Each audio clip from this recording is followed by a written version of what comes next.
the Confessions podcast.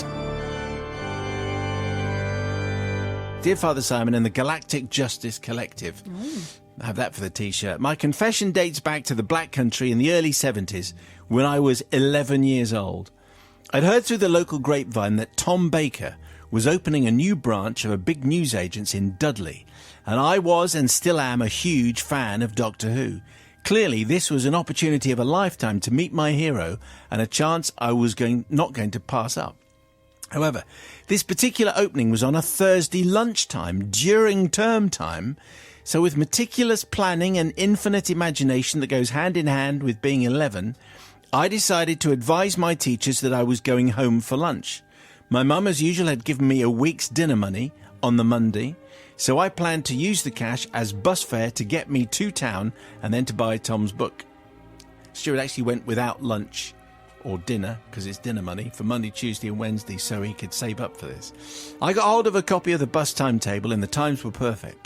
The bus left at 12:32, the journey took 15 minutes, the return bus would leave 30 minutes later at 1 o'clock, back to school by 1:15, and a whole 15 minutes to spare before school resumed at 1:30.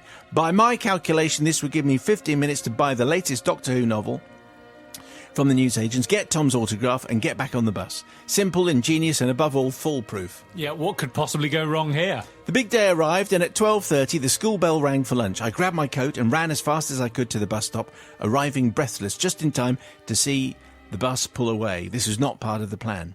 Luckily I had a plan B. I knew that the bus did a circle of the local housing estate before heading into town. So if I was quick, I could run to the other side of the estate and get on the bus there. I arrived at the requisite stop. However, it was at this point I made my first mistake. The bus turned the corner, but for some reason, I was on the wrong side of the road. I pelted across the road with a shameful disregard for the Green Cross code and just made it in time to get on the bus. It was now 12:37, according to my digital watch, which I just got for Christmas, meaning I was not only on schedule, but I was actually ahead. Ha ha! However, as I looked out of the window with a smug grin, I noticed we were actually going the wrong way. Of course you were, because it was on the wrong side of the road. Stop! I shouted. You're heading away from Dudley! Should have done the accent, decided not to again. The conductor looked me up and down and then informed me that A, I should be at school, B, I shouldn't be telling him how to do his job, and that C, this bus was in fact going to Wolverhampton. Along with some other choice language, I had no choice but to get off at the next stop, and I was now a mile further away from Dudley. In fact, I was now within plain sight of my house, but with less money, less time, and obviously the bus fare would now be higher. As luck would have it, the bus, the one actually going to Dudley, arrived and I jumped on board. Paid my fare for the second time, then ducked down behind the seat as I passed my school.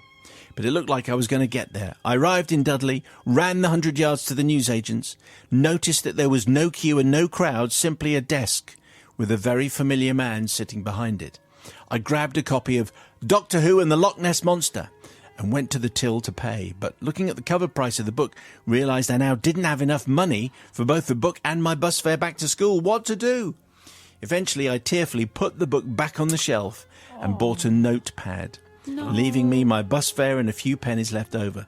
Notebook in hand, I strode purposefully towards my hero, who I was delighted to see was actually even wearing the scarf.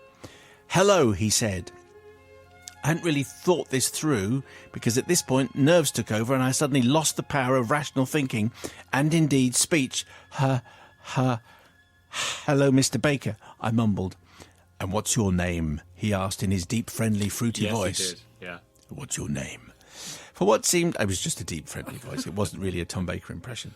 For what seemed like an eternity, I couldn't remember my name. So I just grinned inanely. Tim took a sip of tea. Even Tom took a sip of tea. I eventually remembered my name and told him. "And where do you live?" asked my hero. Quick as a flash, I nervously reeled off my house number, street, town, county and postcode. As you do when you're 11. Of course. Tom smiled. "You seem a little nervous," he said, stating the obvious. I just stared inanely. "Don't worry, I'm nervous too," he said, and winked the Tom Baker wink. He then asked if I had a book for him to sign, and calmer now, I explained my whole story to him, telling him about the bus, my dinner money, and how I hadn't got the money left for a book. I must have been talking nervously for about 5 minutes. All the time, Tom smiled, nodding, and adding the occasional listening noise. After I had waffled my way through my entire life story, I nervously held out my notepad, which was visibly shaking with nerves, and asked if he would sign it. Of course, he said, probably relieved that I'd just shut up at last.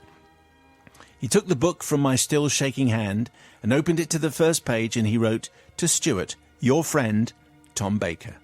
He gave me the book back. I thanked him, and he reached out to shake my hand. I shook his hand, trembling with nerves. He smiled, thanked me for taking the time to come and see him. I thanked him again, ran for the bus with a huge grin on my face. The return bus journey was on the whole uneventful. I got back to school just in time, never let on to the teachers that I'd been away. When I got home that night, my mum said, "How was your lunch?" "Fine," I lied. "Strange thing is," says my mum, "I went to Dudley today. Tom Baker was opening the new newsagents. There was a kid in there, looked just like you. But of course, we both know you were at school." "That's right, Mum," I lied, and rushed off to my bedroom to avoid further questioning. Therefore, as you will see, Father Simon, forgiveness is needed not from my mum, who never mentioned that she knew it was me, nor do I need forgiveness from the bus driver, who was just downright rude. No. Nor from the teachers and dinner ladies who believed I was going home for lunch. I do, however, ask forgiveness from Tom Baker himself for having to endure my nervous ramblings, not letting him get a word in edgeways, and for me boring him to tears, yet he remained professional throughout. And finally, Father Simon, if you could not use my real name, just in case Mum is listening and really didn't know that it was me 40 years on. The thing is, some things, even as 40 years on, and Stuart is obviously a grown man, and his mum is still a grown woman, you just don't want to come clean. You just don't want it revealed that actually he bunked off school to go and see Tom Baker, who is about to be back as Doctor Who in that one-off episode, as you may well have read, Sister Bobby. Stuart, I know it was the 70s, but you should never, ever, ever, ever, ever, ever bunk off school. And you should never go somewhere without your parents' permission. He did However, say... no, just a minute, let me finish. Stuart, if you were my boy, I'd be so proud of you. I thought you were amazing. I thought it was well thought out. Of course, slight mistakes you'll learn. What I'm really disappointed in is your mum and Tom Baker. Because Tom Baker should have bought you a book after you telling the whole story. I would have bought... I think he should have bought you a book. I'm If you'd been Doctor disappointed. Who, yeah. Yeah, he's just, he's come all this way and he's... Things the whole point buy is him to a go... book. Yeah. He doesn't need the money that much. But Tom Baker, I'm disappointed in you. And your mum. Your mum went all that way and she didn't even buy you a book and get it signed by Tom Baker. So, Stuart, you're forgiven. Tom Baker, you are not. Tom's coming out of it. Well, yes. I think he's a nice man, It was a but- humorous and pleasant exchange. I'm sure. Although I think I would argue Tom Baker probably needed to have a word with his agent at this point. He's opening a newsagent? Really? I'm going to this town, I'm going to open a newsagent. Great. I think I probably think that most of the people who are going to want my autograph are going to be school kids. When's it going to be? Oh, it's going to be in the middle of the school day, Tom. Brilliant. You're sacked. It's all right, says Tom. They'll all bunk off school. Clearly. There was no queue because all the kids were in school. Makes perfect sense. So I am going to forgive because, obviously Stuart has done everything he can to meet his hero, and things have gone wrong by getting on the wrong bus. But in the end, he's got an amazing prize at the end of it, which is this notebook with the best wishes of Tom Baker. So everyone wins out of this, apart from Tom Baker's agent, who clearly made the wrong call in deciding to have him open a newsagent in the middle of a school day.